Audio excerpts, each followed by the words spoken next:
Shalom Bapak Ibu yang terkasih di dalam Kristus Yesus. Kembali firman menyapa gereja HKBP Petojo datang membawa sukacita yang dari Tuhan untuk kita semuanya.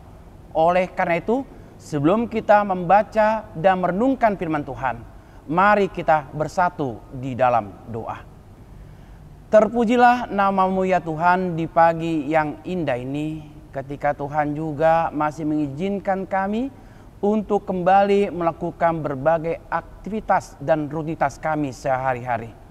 Terlebih ya Tuhan, kami akan kembali merenungkan firman-Mu.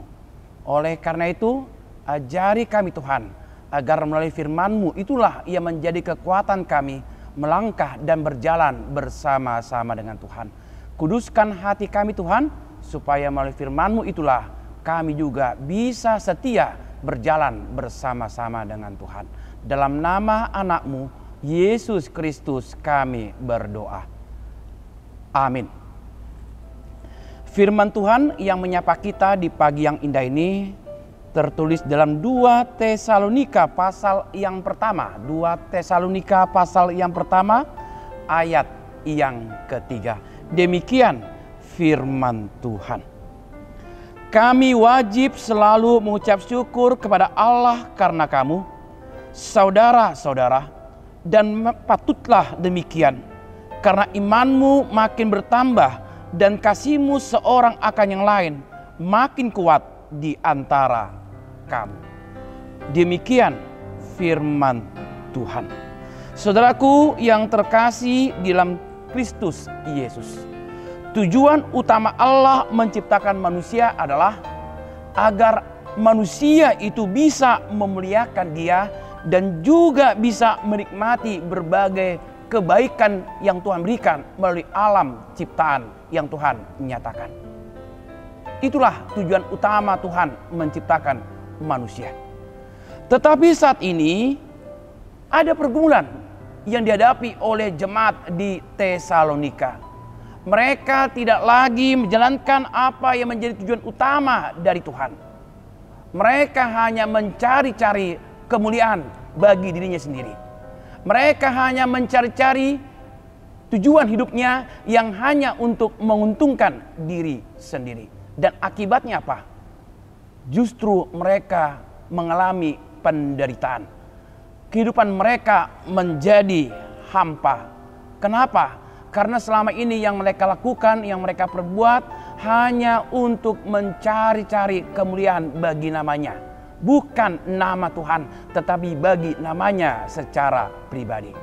Oleh karena itu, Paulus berbicara dan memberikan sebuah pandangan yang baru. Memberikan nasihat kepada orang-orang di Tesalonika, supaya mereka juga tidak lagi mementingkan diri sendiri, tidak lagi hanya untuk mencari keuntungan diri sendiri, tetapi supaya mereka sadar dan bisa mengucap syukur untuk berbagai perjalanan iman. Itu juga yang harus kita responi ketika kita juga merasakan berbagai cinta kasih yang Tuhan limpahkan kepada kita. Apakah cinta kasih yang Tuhan limpahkan kepada kita hanya untuk diri kita sendiri? Apakah berkat yang Tuhan berikan kepada kita dengan banyaknya, dengan kurangnya berkat itu, kita bisa mengucap syukur? Inilah ia menjadi kekuatan bagi kita. Mengapa? Karena kasih setia Tuhan itu senantiasa ada di tengah-tengah kehidupan orang percaya. Karena kasih setia Tuhan itu senantiasa ada untuk kita ketika kita mau mengucap syukur untuk berbagai pengalaman iman berjalan bersama-sama dengan Tuhan. Oleh karena itu, firman ini juga yang ingin mempertegas kita. Sama halnya, sama seperti Paulus yang tetap setia di dalam ucapan syukurnya melalui doa. Demikian juga dengan kita. Seberapa besarnya berkat yang Tuhan berikan itu tidak lagi kita perhitungkan oleh logika kita. Tetapi seberapa besar berkat yang Tuhan berikan itu, baik kecil atau besarnya itu juga menjadi ungkapan syukur kita untuk bisa menikmati berbagai kebaikan yang dari Tuhan. Oleh karena itu, apakah kita mengucap syukur untuk itu? itu kembali kepada Bapak Ibu sekalian. Demikian juga dengan kita sebagai orang percaya. Ketika Tuhan telah melimpahkan berkat-Nya, ketika Tuhan juga telah memberikan sukacitanya, mari kita mengucap syukur. Kiranya Tuhan memberkati. Amin. Kita berdoa. Segala puji hormat kami naikkan kehadirat-Mu ya Tuhan. Ungkapan syukur itulah yang kami nyatakan dalam doa dan permohonan kami. Terima kasih Tuhan untuk perjalanan iman yang selalu terbentang di hadapan kami. Terima kasih juga Tuhan untuk segala tuntunan, untuk segala penyertaan yang telah Tuhan nyatakan di tengah-tengah kehidupan kami.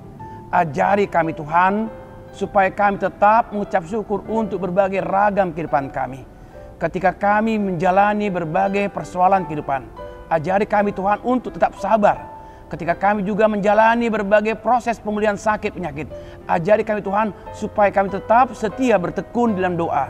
Dan ketika kami juga menghadapi berbagai kesulitan hidup, ajari kami Tuhan untuk lebih bersabar untuk menjalani kehidupan ini. Oleh karena itu, kami serahkan tubuh, roh, dan jiwa kami. Pakailah kami Tuhan menjadi saluran berkat-Mu, dan biarlah cinta kasih Tuhan ada di tengah-tengah kehidupan kami.